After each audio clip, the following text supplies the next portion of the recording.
This video, it's just a little bit of content I made for my day today. Today was Sunday. I'm at Charleston, South Carolina location of my business.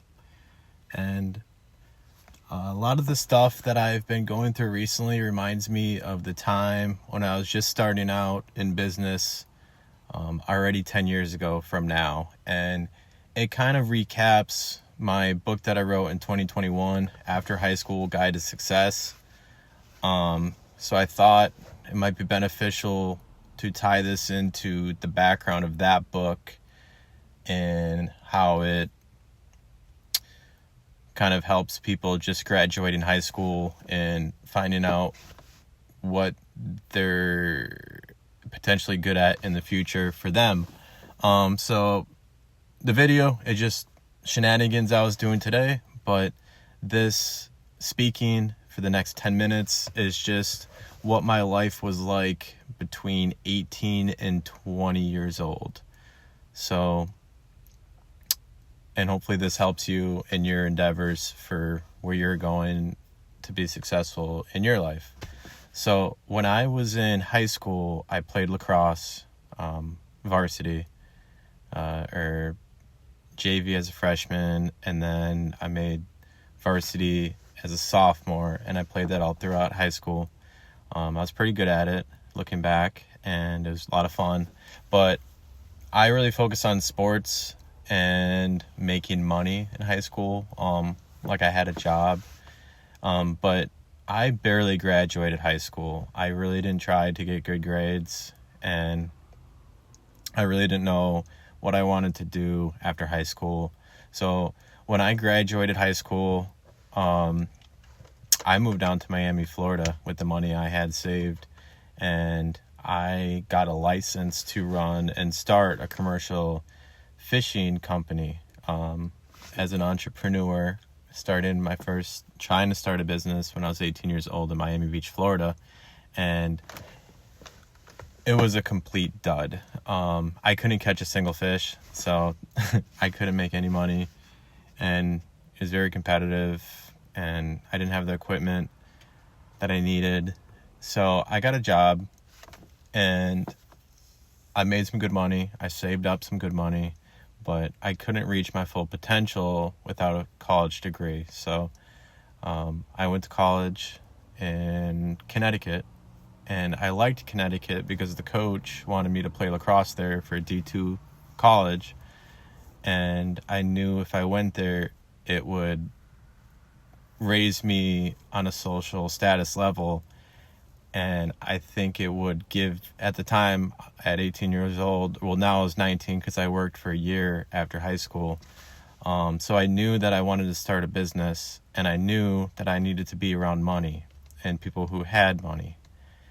And the little college in Connecticut where I could play college on a D2 level as a college athlete, this would allow me to meet the people in charge and also connect with the top 1% in the country within an hour drive from my college. So I knew that I could have a low cost of living at college, have a college experience and meet a lot of friends, people my age, and I could go within an hour's drive. I could reach the richest people in the world in Greenwich, Connecticut.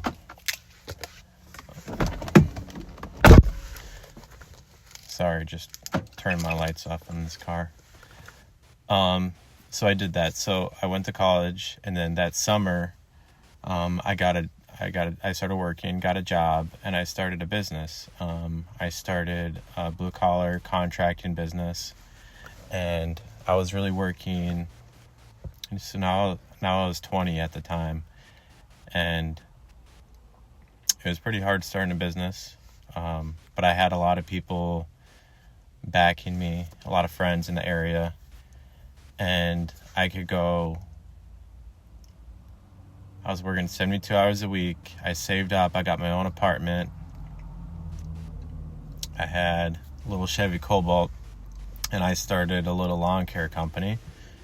And I was going door to door in my free time after work, and I was setting up routes and trying to get people to work with me. And it was pretty hard. I didn't know what the market was. I didn't know there's a lot of laws and a lot of laws and regulations, but you don't really know what's acceptable in certain communities. So you have to figure that out. But it was very humble beginnings, and a lot of people didn't believe in you. You're driving like a shitty little beat up pickup truck, but I was making money. People were paying me like $35 an hour to mow their lawn with like a push mower. But I just knew in the back of my head, I said, look, all you need is revenue. You push out these lawns, and by it, you just keep going, and you just keep trying. And I worked a lot, and I got all these contacts, these contracts. We got bigger customers. I had so much work. At one point, I needed an employee. And so I had a part-time helper named Mike. And then after that, we needed a driver. And then we needed another driver. Then we needed a receptionist. Receptionist was much later, like 6 years later. But I would say the first 2 years, it was so much work. There's like some pictures of me from when I was 21. I look fucking shot in those pictures. I look shot in some pictures of myself right now on a bad day. But I'm just looking back on this because my location up north is pretty decently established. I've had a business there now for June. This June will be my 10-year anniversary. But down here in Charleston in South Carolina, it's like back to the bottom of the barrel. Like, you don't know anybody. You don't have a name. People don't know if you're going to show up. They don't know how you do business. You don't know, like, the customers, they don't trust in you. You don't have that authority figure. You don't have the trust in the community. And you're just out there shooting your shot. And it just really puts it into perspective, because I'm down here right now, and I don't have a $2,500 or $2,500 company customer base here.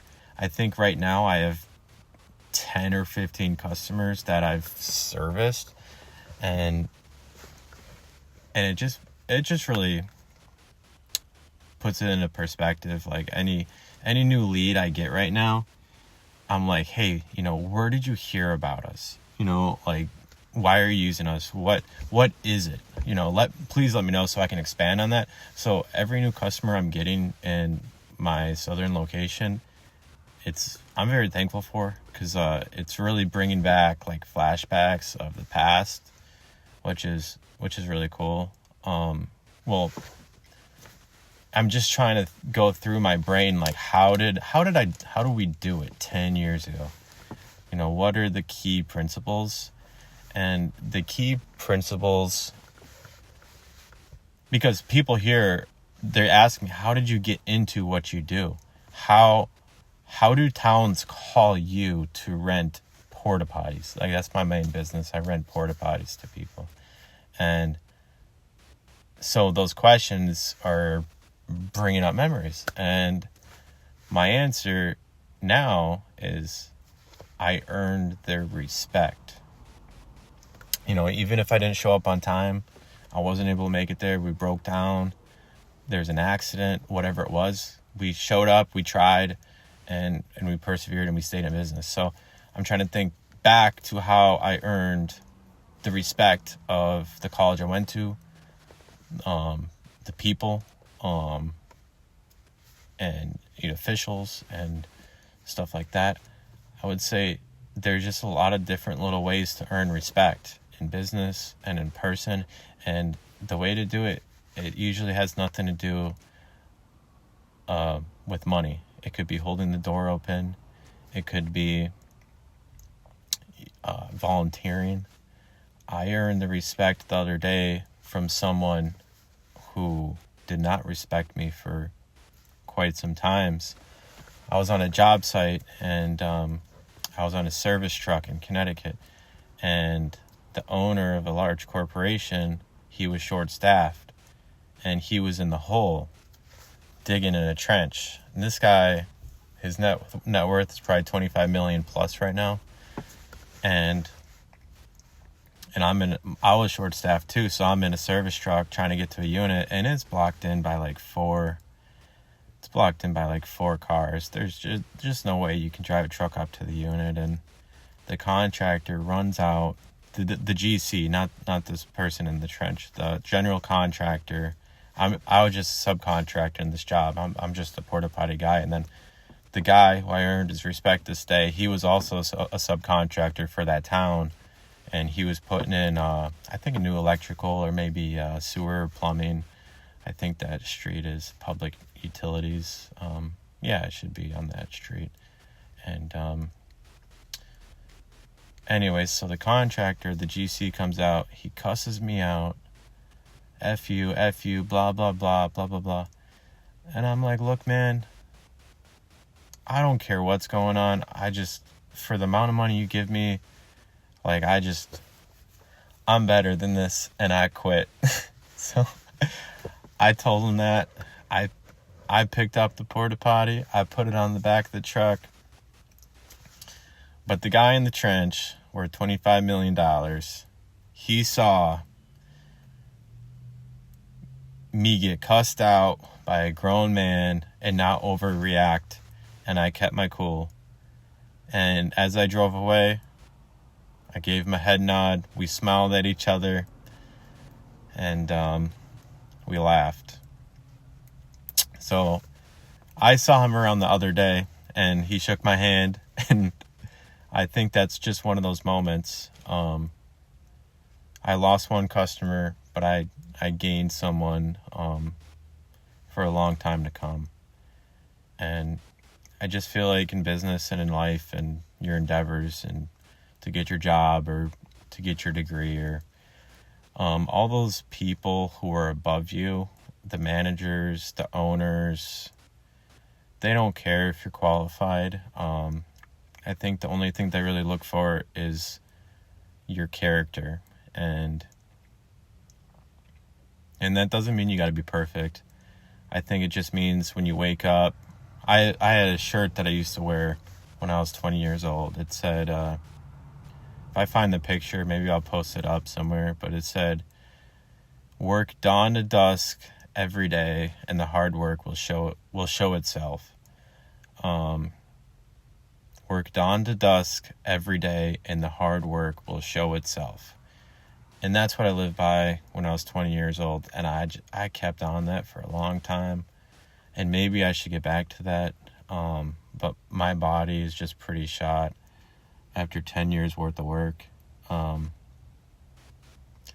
I kind of need to dial back on work a little bit so I don't burn out.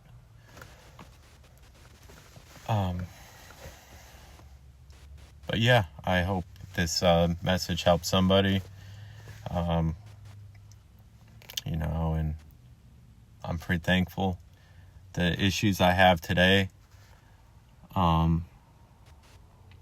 never would have thought I'd run into these types of issues, and we're just going to keep on keeping on. Every day when you wake up, you just try, and don't fucking kill yourself. Just wake up, try. Don't try your hardest. Just every day, just work a little bit. Just work a little bit more. Just try a little bit harder. And maybe divide it up. Be like, we're going to work on this avenue. We're going to work on this skill. Something funny. Like, I got competitive and I learned how to line dance. And this was a year ago. I went to line dancing lessons twice a week for like 6 months. And I got decent at line dancing. And I didn't really see any benefits, except for I met a ton of people, which was a beautiful thing. Because when you're going through something serious, you need people around to talk to you and to help you through it. And you know, you're not going through it alone. You know, I tried that for a long time, and that's just not where it is in life. You know, it's good to be around people, surround yourself with positive influences. But anyway, so Saturday night, there wasn't much going on. I was all caught up with work. I went to a local country establishment, and there was line dancing, and a song came on called Footloose, and I went out and did it, and I got out there, and it was only 30 people, but the crowd is probably 150 people in the crowd, and I was actually the only person who knew the song. It was kind of a more intermediate, maybe a little bit difficult type song, and I was the only one who knew it. Halfway through the song, everyone picked up on the steps. They were watching me. And then afterwards, a lady came up to me in her 50s, and she says, "You want to know what, kid? You're the best dancer I've ever seen." And she was like, "How'd you learn?" I said, I went to country line dancing lessons twice a week for 6 months. And now it's a skill set that I have. And it's very interesting. So last night, 3 people in total came up and said similar comments to me about that. And, you know, that's just from showing up. I showed up to lessons twice a week, met a ton of people, and I developed a skill set. So maybe that's how you get your job. You know, it could be dirt biking, could be in athletics, could be in sports. You know, you go out there, you be a decent person, and people want to work around people they like to be around. And, you know, as I get older, I feel like that's something we can expand on. All right. See ya.